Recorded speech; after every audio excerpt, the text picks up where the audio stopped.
ating bansa. Alam na natin yan. Kaya sabi ni Pablo, mahal kayo sa akin at nasasabik na akong makita kayo. Kaya alam natin, nasa kulungan siya. Sapagkat kayo ang aking kaligayahan at gantimpala sa aking pagpapagana. Grabe, ganun ang heart ni Pablo na ang kagalakan pala niya makita ang kapwa mananampalataya, kapwa Kristiyano. Sa atin ba, every gatherings ba, mayroon ba tayong kasabikan sa bawat isa?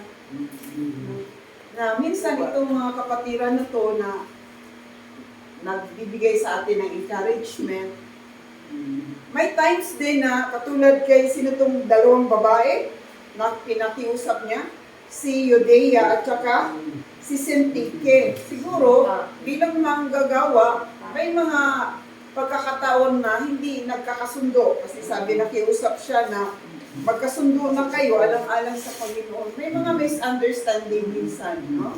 Pero huwag itong magiging hadlang na tayo hindi na mag-attend.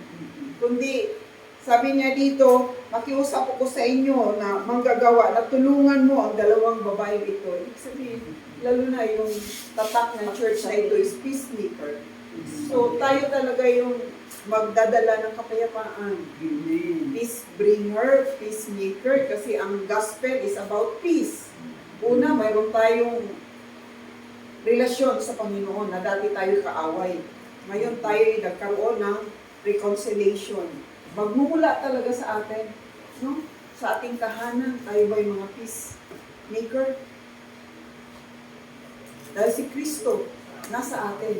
Di ba siya yung Prince of Peace? So, importante yan, na tayo yung magiging maker, not troublemaker. Hindi yung ikaw yung simula ng kaguluhan. So, sabi niya doon na lagi kayong mapuspos ng galak sa Panginoon, inuulit ko, magula kayo. Alam naman natin na ang kagalakan, ito'y viral. Yung nakakahawa ba? No?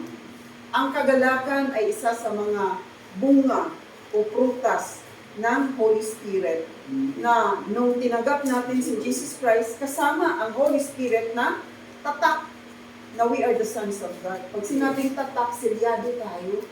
No? And God has given us all the spiritual blessing.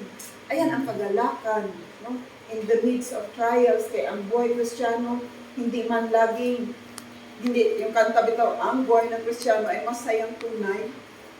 Laging masaya. May times na may mga pagsubok, pero kung maalala natin ang mga pangako ng Panginoon na ang promise niya na samahan ko kayo, ito yung magbibigay sa atin ng kagalakan. Kasi sabi niya, the joy of the Lord is our strength.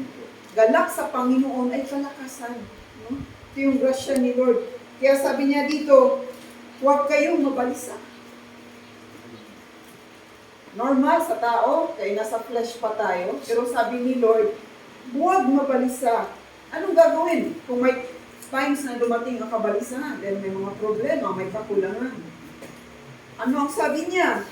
Ipanalangin. Yung relasyon natin sa Panginoon. Meron tayong koneksyon sa Diyos.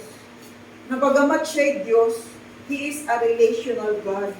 Gusto talaga niya mayroong relasyon tayo. At alam natin na nagkatawang tao siya. Dahil tayo mahal niya. Tayo kanyang pinapatawad, tayo kanyang cherish, no? Ganon si Lord. Mahal na mahal kung natandaan natin yung preaching ng Sunday about God's love. No? So, idulog ninyo sa Diyos na may ipanalangin nyo ang lahat ng bagay. Lahat. May pasasalamat. Diba, every time na pag lumapit ka sa tao, ay, hindi ko kayang sabihin. Pero si Lord gusto niya marinig lahat ng ating mga hinaing, lahat ng ating concern na may pasasalamat.